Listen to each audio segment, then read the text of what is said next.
ডিম আমাদের সবারই পছন্দের। আর সেটা যদি হয় ডিমের কোরমা তাহলে তো কথাই নেই। হ্যালো সবাইকে, সবাই কেমন আছেন? আশা করছি সবাই অনেক ভালো আছেন। আজকে আপনাদের সঙ্গে শেয়ার করব খুবই সহজভাবে এবং ঘরোয়া কিছু মসলা দিয়েই ডিমের কোরমা। এটা খেতে কিন্তু অনেক মজাদার লাগে। আপনারা তো জানেনই এটা খেতে কতটা ভালো লাগে। তো চলুন কথা না বাড়িয়ে আমরা মূল রেসিপিতে চলে যাই। রেসিপিটির জন্য আমি এখানে আগে থেকে সিদ্ধ করে রাখা ৮ টি ডিম নিয়েছি। দিয়ে দিলাম ১/২ চা চামচ পরিমাণে লবণ।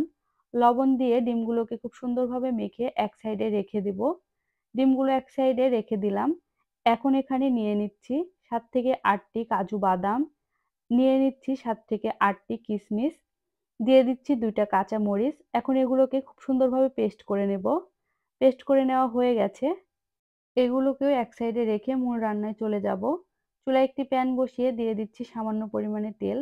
প্রথমে আমি ডিমগুলো ভেজে নেব, এজন্য সামান্য পরিমাণে তেল দিলাম।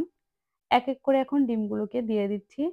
ডিমগুলো হালকা করে ভেজে নিতে হবে, খুব বেশি ভাজা যাবে না। আপনারা চাইলে না ভেজেও রান্না করতে পারেন, তবে হালকা করে ভেজে নিলে খেতে ভীষণ ভালো লাগবে।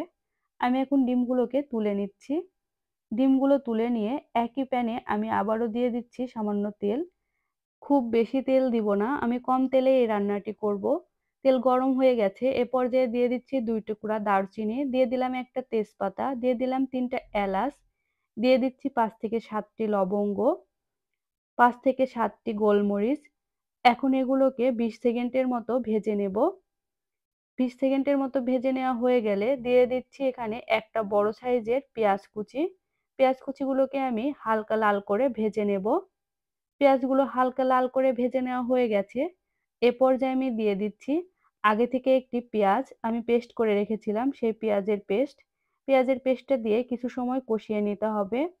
ডিমের কোরমা রান্নাতে মসলাগুলো কষিয়ে নিলে খেতে কিন্তু অনেক ভালো লাগবে। তাই মসলাগুলোকে খুব ভালো করে কষিয়ে নিতে হবে। দিয়ে দিচ্ছি ১ চা চামচ পরিমাণে আদা রসুন বাটা। আদা রসুন বাটাটা কিছু সময় কষিয়ে নিয়ে দিয়ে দিচ্ছি কাজু বাদাম এবং কিশমিশের পেস্টটা। এটা দিয়েও কিছু সময় কষিয়ে নিতে হবে। যতক্ষণ না মসলা থেকে তেল উঠে আসবে সে পর্যায় পর্যন্ত কষিয়ে নিতে হবে। মসলাগুলো খুব সুন্দরভাবে কষিয়ে নেওয়া হয়ে গেছে। এখন গুঁড়া মসলা দিয়ে দিব। দিয়ে দিলাম 1/4 চা চামচ লাল মরিচ গুঁড়া। দিয়ে দিচ্ছি 1/4 চা চামচ ধনিয়া গুঁড়া, 1/4 চা চামচ জিরা গুঁড়া। এই রান্নাতে কিন্তু খুব বেশি মসলা লাগবে না। কম মসলাতে এই রান্নাটি হয়ে যাবে। এখন দিয়ে দিলাম সামান্য পরিমাণে জল। জল দিয়ে মসলাগুলোকে খুব সুন্দরভাবে আবারও কষিয়ে নেব। মসলাগুলো কষিয়ে নেওয়া হয়ে গেছে। এ পর্যায়ে আমি দিয়ে দিচ্ছি ১.৫ কাপ পরিমাণে লিকুইড দুধ। ডিমের কোরমাটা আমি দুধ দিয়েই রান্না করব। এজন্য ১.৫ কাপ পরিমাণে দিলাম। আপনারা চাইলে সামান্য জলও দিতে পারেন। তবে সম্পূর্ণ রান্নাটি দুধ দিয়ে করলে খেতে বেশি ভালো লাগবে। এখন দিয়ে দিচ্ছি আমি আগে থেকে ভেজে রাখা ডিমগুলো। ডিমগুলো দিয়ে পরিমাণ মতো লবণ দিয়ে দিব। আমি আমার পরিমাণ বুঝে লবণটা দিয়ে দিলাম। আপনারা আপনাদের পরিমাণ বুঝে দিয়ে দিবেন। কারণ ডিমের কোরমা খুব বেশি ঝোল থাকবে না, সেই বুঝে লবণটা দিতে হবে। এখন ঢেকে ১০ থেকে ১৫ মিনিটের মতো রান্না করতে হবে। ঢাকনা খুলে মাঝে মধ্যে নেড়েচেড়ে দিতে হবে, না হলে নিচে লেগে যেতে পারে।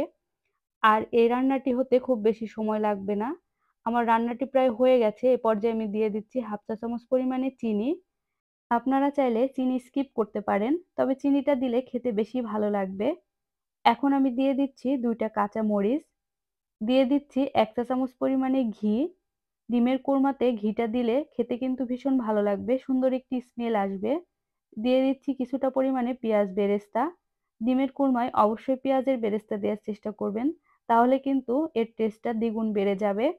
এখন সবকিছু খুব ভালোভাবে নেড়েচেড়ে মিশিয়ে নিয়ে আর ২ থেকে ৩ মিনিটের মতো ফুটিয়ে নিয়েই আমি ডিমের কোরমাটা চুলা থেকে নামিয়ে নেব। চুলা থেকে নামিয়ে নিয়ে উপরে আমি একটু পেঁয়াজ বেরেস্তা ছড়িয়ে দিয়েছি। দেখতে যেমন লোভনীয় হয়েছে, খেতেও কিন্তু ভীষণ ভালো হয়েছিল। আমার রেসিপিটা আপনাদের কাছে কেমন লাগলো তা অবশ্যই কমেন্ট করে জানাবেন। আজকের মতো এই পর্যন্তই। সবাই ভালো থাকবেন, সুস্থ থাকবেন। দেখা হবে পরবর্তী ভিডিওতে।